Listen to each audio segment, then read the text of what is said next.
முதல் வாசகம்.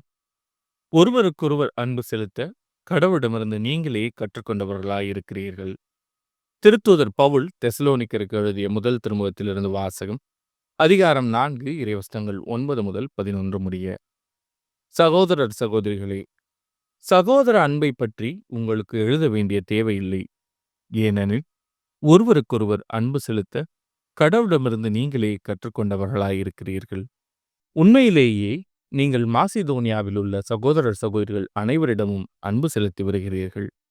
அன்பர்களே, இதில் இன்னும் முன்னேற வேண்டுமென்று உங்களிடம் கேட்டுக்கொள்கிறோம். நாங்கள் உங்களுக்கு கட்டளையிட்டது போல உங்கள் வேலையை மட்டுமே பார்த்து கொண்டு உங்கள் சொந்த கையால் உழைத்து அமைதியாய் வாழ்வதில் நோக்கமாயிருங்கள். இது ஆண்டவரின் அருள்வாக்கு. இறைவா, உமக்கு நன்றி. பதிலுரை பாடல். ஆண்டவர் உலகுக்கு நீதி வழங்க வருகின்றார். ஆண்டவருக்கு புதியதொரு பாடல் பாடுங்கள். ஏனெனில் அவர் வியத்தகு செயல்கள் புரிந்துள்ளார். அவருடைய வலக்கரமும் புனிதமிகு புயமும் அவருக்கு வெற்றியை அளித்துள்ளன. ஆண்டவர் உலகுக்கு நீதி வழங்க வருகின்றார். கடலும் அதில் நிறைந்தவையும் உலகும் அதில் உறைபவையும் முழங்கிடுக. ஆறுகளே, கைகொட்டுங்கள். மலைகளே, ஒன்று கூடுங்கள். ஆண்டவர் உலகுக்கு நீதி வழங்க வருகின்றார். ஆண்டவர் முன்னிலையில் மகிழ்ந்து பாடுங்கள். ஏனெனில் அவர் உலகுக்கு நீதி வழங்க வருகின்றார். பூவுலகை நீதியுடன் ஆண்டிடுவார். மக்களினங்களை நேர்மையுடன் ஆட்சி செய்வார். ஆண்டவர் உலகுக்கு நீதி வழங்க வருகின்றார். நற்செய்தி வாசகம். சிறிய பொறுப்புகளில் நம்பிக்கைக்குரியவராய் இருந்தீர். எனவே உம் தலைவனாகிய என் மகிழ்ச்சியில் நீரும் வந்து பங்கு கொள்ளும். மத்தேயு எழுதிய தூய நற்செய்தியிலிருந்து வாசகம். அதிகாரம் 25 இறைவசனங்கள் 14 முதல் 30 முடிய. அக்காலத்தில் இயேசு தம் சீடருக்கு கூறிய உவமை. விண்ணரசை பின்வரும் நிகழ்ச்சி வாயிலாகவும் விளக்கலாம். நெடும்பயணம் செல்லவிருந்த ஒருவர் தம் பணியாளர்களை அழைத்து அவர்களிடம் தம் உடைமைகளை ஒப்படைத்தார். அவரவர் திறமைக்கு ஏற்ப ஒருவருக்கு 5 தாலந்தும் வேறொருவருக்கு 2 தாலந்தும் இன்னொருவருக்கு 1 தாலந்தும் கொடுத்துவிட்டு நெடும் பயணம் மேற்கொண்டார். 5 தாலந்தை பெற்றவர் போய் அவற்றை கொண்டு வாணியம் செய்து வேறு 5 தாலந்தை ஈட்டினார். அவ்வாறே 2 தாலந்து பெற்றவர் மேலும் 2 தாலந்து ஈட்டினார். 1 தாலந்து பெற்றவரோ போய் நிலத்தை தோண்டி தம் தலைவரின் பணத்தை புதைத்து வைத்தார்.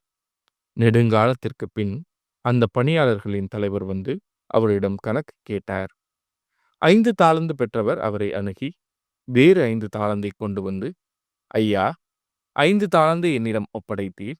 இதோ பாரும், இன்னும் 5 தாலந்தை ஈட்டியுள்ளேன் என்றார். அதற்கு அவருடைய தலைவர் அவரிடம், நன்று, நம்பிக்கைக்குரிய நல்ல பணியாளரே, சிறிய பொறுப்புகளில் நம்பிக்கைக்குரியவராயிருந்தீர். எனவே பெரிய பொறுப்புகளில் உம்மை அமர்த்துவேன். உம் தலைவனாகிய என் மகிழ்ச்சியில் நீரும் வந்து பங்கு கொள்ளும் என்றார். 2 தாலந்து பெற்றவரும் அவரை அணுகி, ஐயா, நீர் என்னிடம் 2 தாலந்து ஒப்படைத்தீர். இதோ பாரும், வேறு 2 தாலந்து ஈட்டியுள்ளேன் என்றார். அவருடைய தலைவர் அவரிடம், நன்று, நம்பிக்கைக்குரிய நல்ல பணியாளரே, சிறிய பொறுப்புகளில் நம்பிக்கைக்குரியவராயிருந்தீர். எனவே பெரிய பொறுப்புகளில் உம்மை அமர்த்துவேன். உம் தலைவனாகிய என் மகிழ்ச்சியில் நீரும் வந்து பங்கு கொள்ளும் என்றார். 1 தாலந்தை பெற்றுக்கொண்டவரும் அவரை அணுகி, ஐயா, நீர் கடின உள்ளத்தினர். நீர் விதைக்காத இடத்திலும் போய் அறுவடை செய்பவர். நீர் தூவாத இடத்திலும் விளைச்சலை சேகரிப்பவர் என்பதை அறிவேன். உமக்கு அஞ்சியதால் நான் போய் உம்முடைய தாலந்தை நிலத்தில் புதைத்து வைத்தேன்.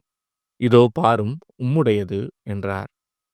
அதற்கு அவருடைய தலைவர், சோம்பேறியே, பொல்லாத பணியாளனே, நான் விதைக்காத இடத்திலும் போய் அறுவடை செய்பவன், நான் தூவாத இடத்திலும் போய் சேகரிப்பவன் என்பது உனக்கு தெரிந்திருந்ததல்லவா? அப்படியானால் என் பணத்தை நீ வட்டிக்கடையில் கொடுத்து வைத்திருக்க வேண்டும். நான் வரும்போது எனக்கு வரவேண்டியதை வட்டியோடு திரும்ப பெற்றிருப்பேன் என்று கூறினார். எனவே அந்த தாலந்தை அவனிடமிருந்து எடுத்து 10 தாலந்து உரியவரிடம் கொடுங்கள். ஏனெனில் உள்ளவர் எவருக்கும் கொடுக்கப்படும், அவர்கள் நிறைவாக பெறுவர். இல்லாதோரிடமிருந்து அவரிடம் உள்ளதும் எடுக்கப்படும்.